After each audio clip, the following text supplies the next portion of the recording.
And అలాగే sir ఇప్పుడు ఏదైతే ఫుల్ స్టాక్ మీరు చెప్పారు అందులో బ్యాక్ అవును. ఎండ్ ఉంటుంది, ఫ్రంట్ ఎండ్ ఉంటుంది అని. అవును. మరి ఇది ఐటీ, నాన్ ఐటీ బ్యాక్‌గ్రౌండ్ ఇద్దరికీ సెట్ అవుతుందా? ఇద్దరికీ అవుతదండి. ఓకే. ఎందుకంటే ఈవెన్ డిగ్రీ బ్యాక్‌గ్రౌండ్ పిల్లలు గూడా హ్మ్. డిజైనింగ్ నేర్చుకొని యూఐ, హ్మ్. యూఎక్స్ పార్ట్‌లో హ్మ్. వాటిలలో గూడా జాబ్ ఆపర్చునిటీస్ ఉన్నాయి. ఓకే. ప్యాకేజ్ గూడా 4,00,000, 5,00,000 కూడా ఉంటదన్నమాట. హుహు.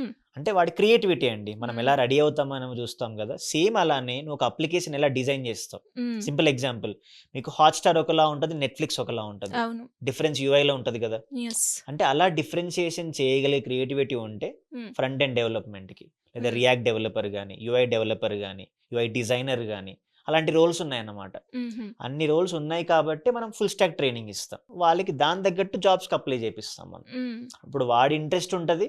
వాడు జాబ్‌లోకెళ్ళాక హ్యాపీగా ఉంటాడు గదా! అవును. హ్మ్. అంటే ఈ కోర్స్ ఒకవేళ నేర్చుకోవాలి అంటే ఎన్ని హ్మ్. డేస్ ఉంటుంది సార్?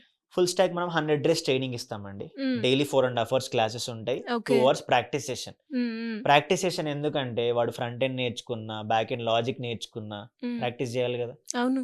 అలా 7 అవర్స్ కంపల్సరీ కేటాయిస్తే ఈ హ్మ్. 100 డేస్‌లో వాడు ఒక లైవ్ ప్రాజెక్ట్ బిల్డ్ చేసి డిప్లాయ్ చేయగలుగుతాడు. అది రెజ్యూమేలో పెట్టగలుగుతాడు. ఓకే. ఈ లాజిక్ కొంతమంది ముందే స్ట్రాంగ్‌గా చేసి 2 మంత్స్‌లోనే జాబ్ క్రాక్ చేసిన పిల్లలు గూడా ఉన్నారు. ఓకే. ఆ విధంగా ట్రైనింగ్ జరుగుతదనమాట.